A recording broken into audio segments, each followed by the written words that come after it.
In the quiet mountains of Kyoto, nestled among pine trees that whispered ancient secrets to the wind, there stood a Zen monastery known only to those who truly sought peace. Here, monks rose before dawn, chanted in harmony with the earth, and meditated for hours that melted into days. Among these monks lived a young disciple named Riku.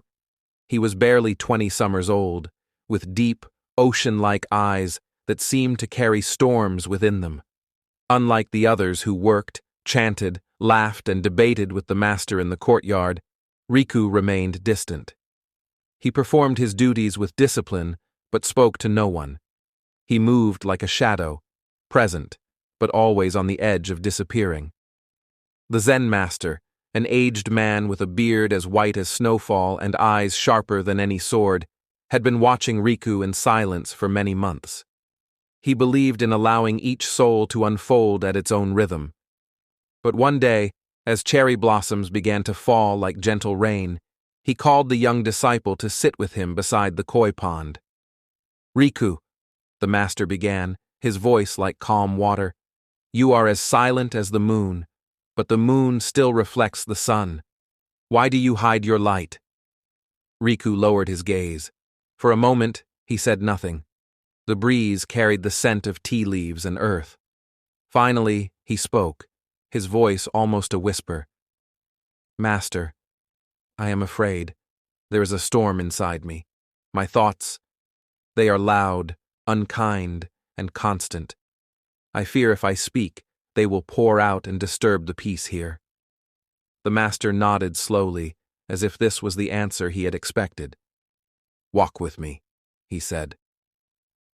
They walked beyond the monastery grounds, deep into the forest, until they reached a small, forgotten shrine surrounded by moss-covered stones. There, the master handed Riku a bowl filled with muddy water.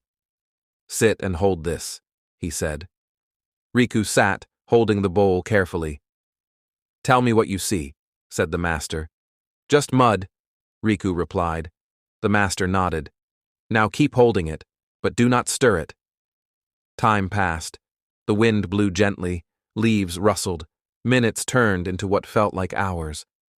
Finally, the master asked again, "Now, what do you see?" Riku looked into the bowl. "I see clear water. The mud has settled." The master smiled. "That is your mind." Riku blinked. The master continued, "Your thoughts are not you. They are just clouds. If you don't stir them, they pass. But when you engage with them, fear them, hate them, fight them, they stir up the mud. Silence is not escape. It's a place where the mud settles." Riku was silent. The master leaned closer. "But here's the twist, Riku. You think you're quiet because of your pain. But it is not your silence that hides your suffering. It is your silence that reveals your healing. You are not broken. You are listening." Something broke inside Riku, not a wound, but a wall. He began to weep, not from sadness, but from relief. The master placed a hand on his shoulder.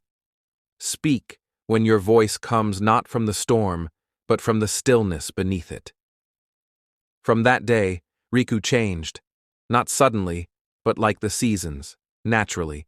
He began speaking a little, then more, but always slowly, carefully, like someone choosing not words, but truths. He became a listener to others, not just himself, and his words, when they came, were clear, like the water in that bowl.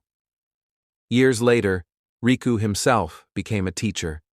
His students often asked why he paused so long before answering. He would smile and say, "I am waiting for the mud to settle." Moral: your mind is not your enemy. Your thoughts are not truths, but visitors.